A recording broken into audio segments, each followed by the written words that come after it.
Sarada, isa ng god level ang lakas at kapangyarihan. Nahigitan na ng tuluyan sina Sasuke at Naruto? Paano at bakit ko nga ba nasabi to? At ano nga ba yung significance at importansya ng power up nitong si Sarada na dulot nga ng kanyang Mangekyo Sharingan sa future ng storya ng Boruto to Blue Vortex? Sagutin nga natin yan sa video ito. Bago nga natin to simulan, pakipindot nga muna saglit ng like. At sa mga naghahanap nga ng app na kung saan pwedeng manood ng anime, subukan nyo tong Usine. At hindi nga lang anime ang meron dito, meron ding movies, TV shows at syempre sports. All in one at madali lang siyang i-download. Pindutin lang ang link na nakalagay sa pinned comment at once na ma-redirect sa ating link tree ay pindutin naman itong Usine link. Then from there ay madali na lang siyang i-install. So balik tayo. Paano nga ba naging god level ang lakas ni Sarada? To the point na nahigitan na nga niya ang lakas ni Sasuke Uchiha at Naruto Uzumaki sa kanilang full power. Sa kasalukuyang panahon nga ng Shinobi World, nagkaroon nga ng panibagong wave ng mga villains. Ibang-iba nga yung kasalukuyang era kumpara sa old era. Sa lumang panahon nga ang mga kalaban ay mostly mga ninja at mortal lamang tulad ni na Pain, Obito at Madara. Ngunit matapos nga ang mga yan ay sunod-sunod ngang dumating ang mga godlike beings na hindi basta-basta ang lakas at hindi matatalo ng conventional ninja techniques lamang. Kaya dito nga kinailangan mag-adapt ng Ninja World na magsimula nga magkaroon ng mga warriors na magliligtas nga sa mundo mula sa kapahamakan.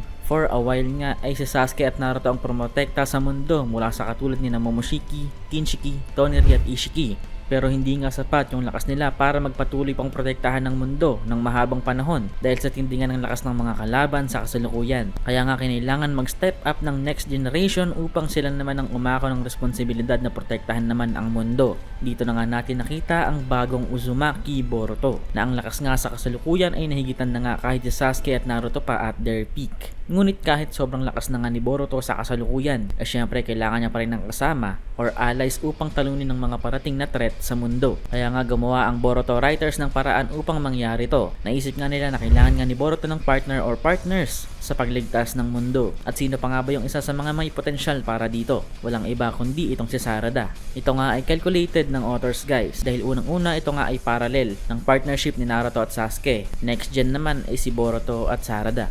At dahil inspired nga rin guys ang Boruto series ng series na Matrix na kung saan ang bida nga na si Neo ay may partner na itong si Trinity at itong si Sarada nga yung magiging Trinity ni Boruto. Ngunit para mangyari nga ito ay kailangan ngang mag-step up nitong si Sarada. Ito nga yung reason kung bakit pinlano at binigay ng authors ang bagong Mangekyo Sharingan power up dito kay Sarada na kung makikita nga natin guys ay sobrang overpowered naman talaga. Para sa akin nga ito na nga sa tingin ko yung pinaka overpowered na Mangekyo Sharingan ability sa lahat. Gravity manipulation dahil ang gravity nga yung isa sa mga primordial forces ng buong universe. Totoo to guys kahit dito sa tunay na buhay. At yung idea nga na kaya itong kontrolin ni Sarada ay sobrang lupit na. Isipin mo kaya mong gumawa ng black holes. At keep in mind guys lahat ng galaxy sa buong universe ay pumapaikot sa mga black holes sa gitna ng mga ito. Kahit ngayong sarili nating galaxy na Milky Way ay mayroon ngang supermassive black hole sa gitna at yung ating solar system nga at yung ating sun or araw ay nagre-revolve dito sa black hole na to. So ibig sabihin kung gugustuhin nga ni Sarada sa future dahil yung kapangyarihan naman niya guys ay tinatawag ding Ohirume, ang goddess of the sun na kung saan pwedeng si Sarada nga rin ay maging goddess mismo ay pwede nga rin na yung kanyang abilidad ay dumating na sa point na kaya nga niya mismong gumawa ng sarili niyang mga galaxy at supermassive black holes na gagamitin nga nila para ubusin ang mga Otsutsuki.